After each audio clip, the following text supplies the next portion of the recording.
Mga minamahal na kapatid kay Kristo, nagtitipon tayo ngayon sa harapan ng Diyos upang simulan ang ating araw sa isang panalangin sa umaga. Hindi lamang tayo naghahangad ng patnubay para sa mga gawain at hamon na naghihintay sa atin, kundi pati na rin ang espiritual na kaliwanagan na magbibigay daan sa atin na makakita ng higit pa sa palabas na anyo.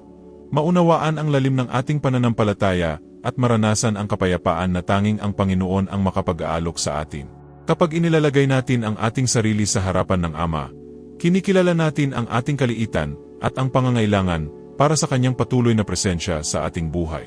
Sa sagradong sandaling ito, inaanyayahan ko ang bawat isa sa inyo na buksan ang inyong sarili sa banal na espiritu, na nagpapahintulo sa Kanya na hipuin ang inyong mga puso sa kakaiba at pagbabagong paraan. Magkasama tayong gumawa ng tanda ng krus sa pangalan ng Ama, ng Anak at ng Banal na Espiritu, at simulan ang ating panalangin ng may kaalaman na tayo ay hindi lamang nairito, ngunit kaisa ng Espiritu sa mga Kristiyano sa buong mundo. Naisip mo na ba ang kapangyarihan ng pagsisimula ng iyong araw sa isang panalangin? Ilang beses na ba tayong umalis sa bahay sa pagmamadali at labis na pag-aalala, nang hindi man lang nagsasalita sa Panginoon? Maraming beses, nang hindi natin namamalayan, isinasantabi natin ang kapayapaan, direksyon at espiritual na liwanag na nais niyang ialay sa atin, dahil lamang sa hindi natin inilalagay ang ating araw sa Kanyang mga kamay. Ngayon, matutuklasan mo kung paano ang isang simpleng panalangin sa umaga ay maaaring maging susi sa pagbabago ng iyong gawain. Maaari itong magbigay ng kalinawan sa iyong mga desisyon, kalmado ang iyong puso at, kahit sa gitna ng mga bagyo, ibigay ang kapayapaan na kailangan mo. Ngayon, isipin mo ito, pagising mo, ang bigat pa ng katawan mo sa pagtulog. Pero bago ka tumingin sa cellphone mo o nagmamadaling pumasok sa trabaho, lumuhod ka, pumikit at bumulong, Panginoon, gabayan mo ang araw ko. Ang maliit na saloobin na ito ay nagbubukas ng isang direktang koneksyon sa lumikha ng sansinuko. Ang tila isa pang ordinaryong umaga ay nagiging isang sagradong sandali. Ngunit ano ang nangyayari sa espiritual na mundo kapag tayo ay nananalangin pagkagising? Itinuturo sa atin ng Biblia na ang mga kaawaan ng Panginoon ay bago tuwing umaga, mga panaghoy 3 oras 23 minuto. Nangangahulugan ito na tuwing madaling araw ay nag-aalok sa atin ang Diyos ng isang bagong pagkakataon. Isang pagkakataon na mabago ng Kanyang biyaya. At ito ay sa pamamagitan ng panalangin na ma-access natin ang renewal na ito. Ito ay hindi isang lansihin, ito ay isang bagay na malalim na espiritual.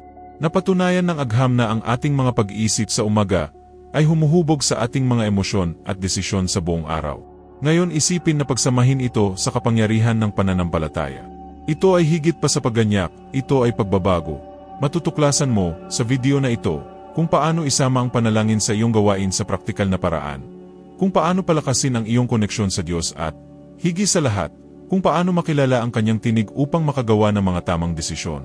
At ngayon, sa pagtatapos ng video na ito, sabay tayong magdasal na malakas na panalangin, na maaaring maging punto ng pagbabago sa iyong espiritual na buhay.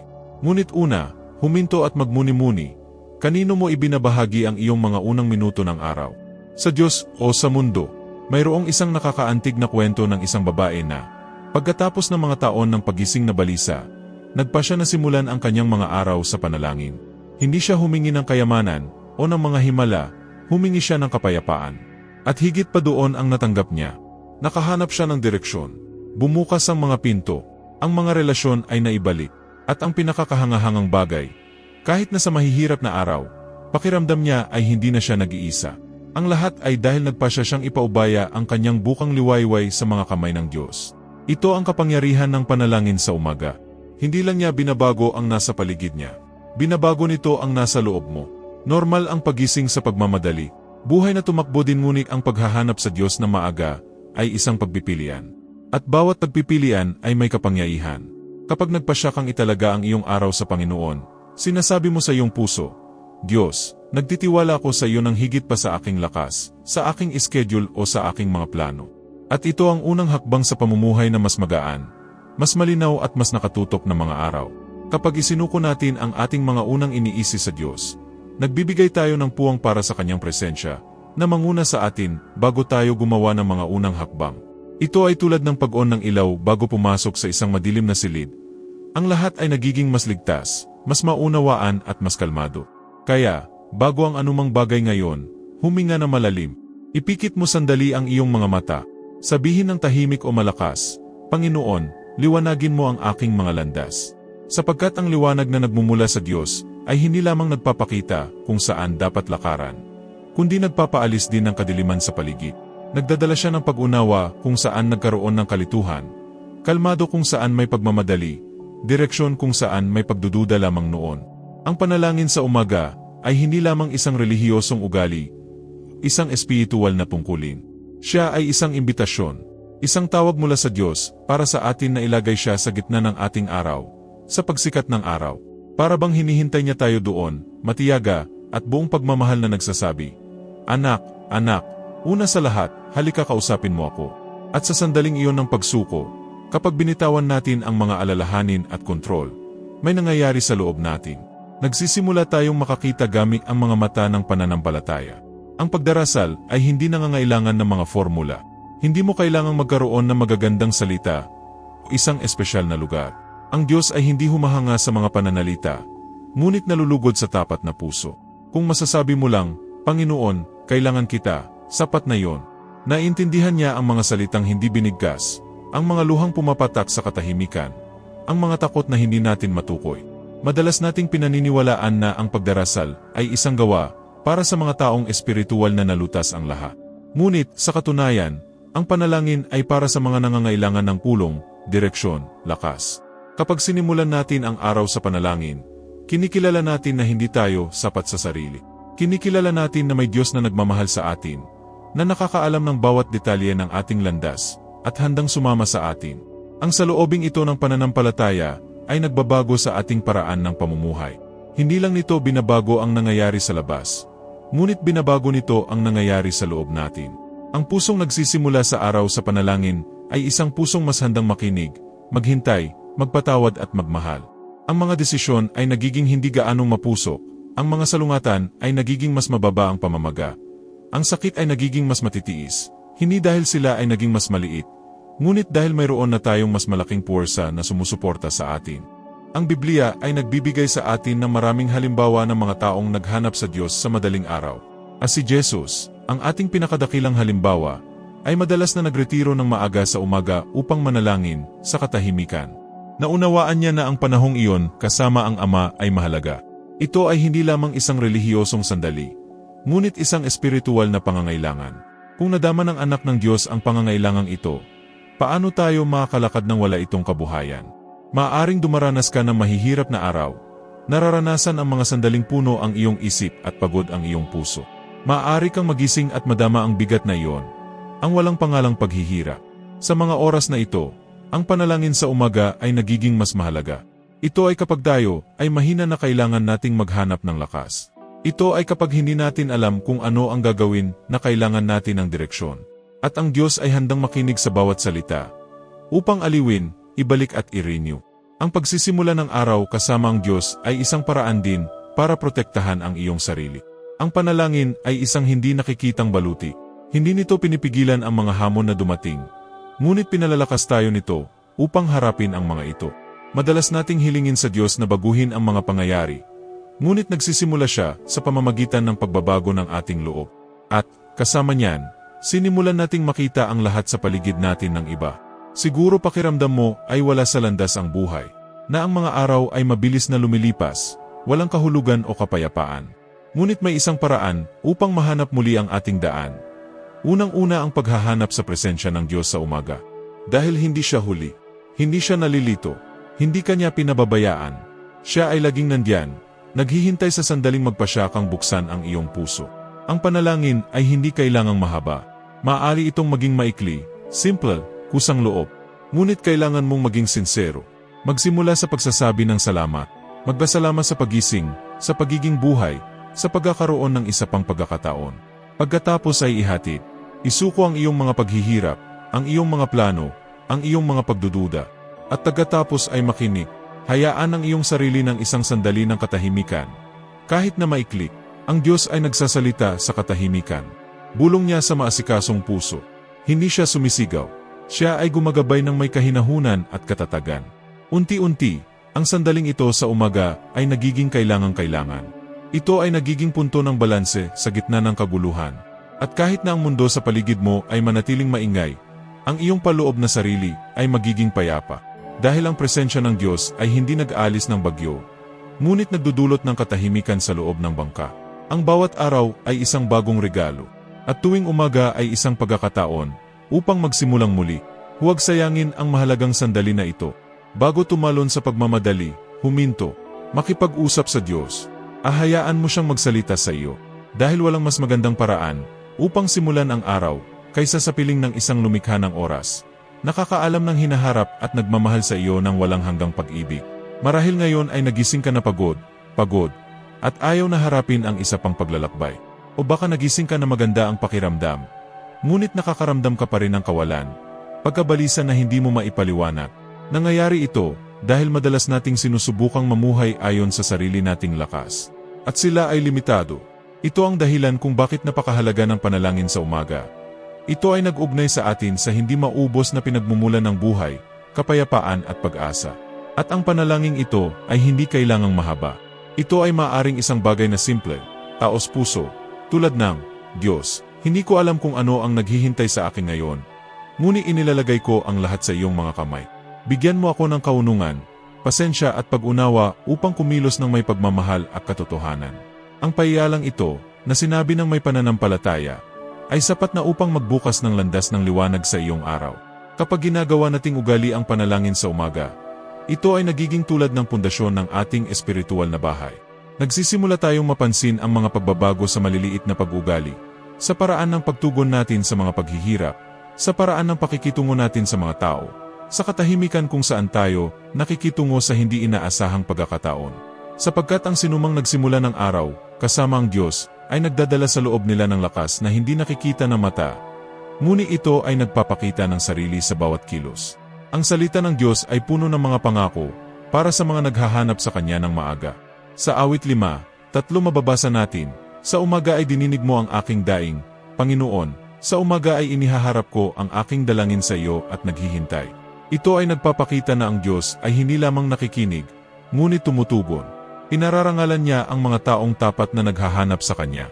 At ang sagot ay maaring dumating sa maraming anyo, sa isang kapayapaang sumasalakay sa puso, sa isang biglaang kaunungan, o maging sa isang pagpapalaya na hindi mo akalaing natanggap mo. Kapag sinimulan natin ang araw na nagdarasal, nagiging mas sensitibo ang ating espiritu. Binibigyang pansin natin ang mga detalye, ang mga palatandaan, ang maliliit na kumpirmasyon na ipinadala ng Diyos sa buong araw. Minsan ito ay isang hindi inaasahang pag-uusap, isang pinto na nagbubukas, isang intuisyon na pumipigil sa atin sa pagpunta sa maling landas. Ang mga ito ay banayad ngunit tunay na mga pagpindot na maaari lamang nating maramdaman kapag tayo ay konektado sa kalangitan. At kahit na hindi kaagad dumating ang mga sagot, may kapangyarihan pa rin ang panalangin. Dahil hindi ito nakasalalay sa mga resulta upang maging epektibo. Ang panalangin ay hindi isang paraan upang kontrolin ang Diyos, ngunit isang paraan upang iayon ang ating sarili sa Kanyang kalooban. Ito ay nagsasabing, Panginoon, gusto ko ang gusto mo. Gabayan mo ako, kahit na hindi ko naiintindihan ang lahat sa ngayon. Sa panalangin din sa umaga na madalas tayong nakatagpo ng kaginhawaan, para sa sakit na hindi natin maibabahagi kahit kanino. Ang mga luhang ibinuhos sa harap ng Diyos noong maaga, ay tinipon niya ng may pagmamahal. He knows every feeling, every thought that we haven't even verbalized yet. At ito ay sa katahimikan ng panalangin na siya, ay nagsisimula upang pagalingin, ibalik at palakasin. Maaring dumaan ka sa tahimik na pakikibaka. Maaring kinakaharap mo ang mga takot na hindi mo maibabahagi, mahihirap na desisyon, mahirap na relasyon, o pagod na puso. Ngunit nakikita ng Diyos ang lahat ng ito. At, kahit parang walang nagbabago sa labas, sa loob niya ay may ginagawa na siyang bago, sa tuwing sumusuko ka sa Kanya sa panalangin. Ang pagsisimula ng araw kasama ang Diyos ay isang paraan din para protektahan ang iyong sarili sa espiritual. Parang nakasuot ng invisible armor, ang mundo ay may mga panggigipit, mga tukso, at mga paggagambala. Ngunit yaong mga nagdasal bago umalis ng bahay, yaong mga nagtakip na sa kanilang sarili sa presensya ng Diyos, ay higit na handa na harapin ang lahat ng ito. Pinoprotektahan tayo ng panalangin sa umaga. Ginagawa tayong mas matatag sa harap ng mga desisyon, mas matahimik sa harap ng mga provokasyon, mas may kamalayan sa harap ng mga pagpipilian. At ang lahat ay nagsisimula sa isang simpleng kilos. Ilang minuto ng taos pusong paghahatid. Isang puso na nagsasabing, Panginoon, kailangan kita. Hindi mahalaga kung nasaan ka, sa iyong kama, sa sopa, papunta sa trabaho, sa banyo na naghahanda. Ang Diyos ay nasaan ka? Siya ay nakasandal upang makinig sa iyo kapag nagpasya kang makipag-usap sa Kanya. Bawat umaga ay isang bagong simula, isang bagong pagkakataon upang ihanay ang kaluluwa sa langit. Huwag iwanan ito para mamaya. Huwag pansinin ang mahalagang sandali na ito. Hinihintay ka ng Diyos. Gusto niyang maglakad sa tabi mo ngayon. Nais niyang maging iyong direksyon, iyong ilaw, iyong kapayapaan. Sa buong araw, maraming bagay ang maaring subukang alisin ang ating kapayapaan. Ang mga balita, mga hindi inaasahang pangyayari, mga kahilingan, mga insecurities, lahat ng ito ay nakarating sa atin sa ilang paraan. Ngunit kapag sinimulan natin ang araw kasama ang Diyos, tayo ay lumalakas upang harapin ang lahat ng ito sa ibang paraan. Ang panalangin sa umaga ay hindi nakaiwas sa mga problema, ngunit inihahanda tayo upang harapin ang mga ito ng may kaunungan, katatagan at pananampalataya. Ang panalangin ay isang tulay sa pagitan ng kung sino tayo at kung ano ang gustong gawin ng Diyos sa atin. Binabago tayo nito mula sa loob palabas. At ang pinaka hindi kapanipaniwalang bagay ay na, kahit na iniisip natin na wala na tayong lakas, kahit na ang mga salita ay hindi dumating, ang Diyos ay patuloy na nakikinig sa atin. Alam niya ang pinakamalalim na bahagi ng ating pagkatao. Naiintindihan niya kahit ang pananahimik namin. Kapag lumuhod tayo na maaga, sinasabi natin sa Diyos na Siya ang ating priority. At iyon ang nagbabago sa takbo ng ating panahon. Maaring hindi organisado ang buhay, maaring magulo ang mga damdamin, ngunit inilalagay ng panalangin ang lahat sa tamang lugar sa loob natin. At kahit na ang senaryo ay hindi nagbabago sa labas, sa loob ay may isang bagay na nagsisimulang mag-alig. Ang ating kaluluwa ay huminahon, ang ating puso ay bumagal, at ang ating mga iniisip ay nagiging mas malinaw. Ang panalangin sa umaga ay parang binhi. Ito ay maaring mukhang maliit, halos hindi mahalata sa una, ngunit sa paglipas ng panahon, ito ay namumulaklak. Ang madasalin na mga araw ay nagiging mga buhay na binago. Sinumang nagdarasal sa umaga ay nagtatanim ng pananampalataya sa lupa ng panahon at umaani ng mga bunga ng kapayapaan, direksyon at banal na presensya. At ito ay hindi lamang tungkol sa kung ano ang hinihiling natin sa Diyos. Ito ay tungkol sa kung ano ang nairinig natin mula sa Kanya. Minsan, sa pagmamadali, marami tayong pinag-usapan at kakaunti ang pakikinig. Ngunit habang mas maraming oras ang ginugugol natin sa Diyos, mas natututo tayong makilala ang Kanyang tinig. Siya ay maamo, malambot, matatag at mapagmahal. Ginagabayan niya tayo ng may pag-iingat, itinutuwid tayo ng may biyaya, at tinatawag tayong malapit, palagi. May mga pagkakataong nararamdaman natin na ang Diyos ay malayo, na ang mga panalangin ay hindi lalampas sa kisam, na ang langit ay tahimik, ngunit ang katotohanan ay hindi niya tayo pinababayaan. Minsan ang katahimikan ay ang puwang na kailangan nating matutong magtiwala, para tumigil na tayo sa pagdedepende sa emosyon at magsimulang magtiwala sa pangako. At malinaw ang pangako, narito, ako ay sumasa inyo palagi, hanggang sa katapusan ng panahon. Kaya naman ang bawat umaga ay isang pagkakataon, isang bagong pagkakataon para piliin na magtiwala. Piliing lumakad kasama ng Diyos. Ang pagpili hindi lamang upang simulan ang araw, ngunit upang italaga ito. At ngayon, pagkatapos ng lahat ng nasabi, gusto kitang anyayahan na manalangin kasama ko. Hindi mahalaga kung paano ka nagising ngayon. Hindi mahalaga kung okay ka o kung may luha sa iyong mga mata. Ipikit mo lang ang iyong mga mata saglit. Umahimik ang lahat sa paligid. At buksan mo ang iyong puso. Sama-sama tayong manalangin. Panginoon, sa bagong araw na ito na magsisimula, inilalagay ko ang aking sarili sa iyo ng may pagpapakumbaba at pagtitiwala. Iniaalay ko sa iyong mga kamay ang bawat hakbang, bawat gawain, bawat pag-isip at desisyon na mayroon ako sa buong araw na ito. Ayokong lumakad ng mag-isa, Panginoon. Kailangan ko ang iyong direksyon, ang iyong presensya, ang iyong kapayapaan. Baguhin ang pananampalataya sa akin. Kahit na ang mga pangyayari ay tila salunga. Baguhin ang lakas ng loob sa akin.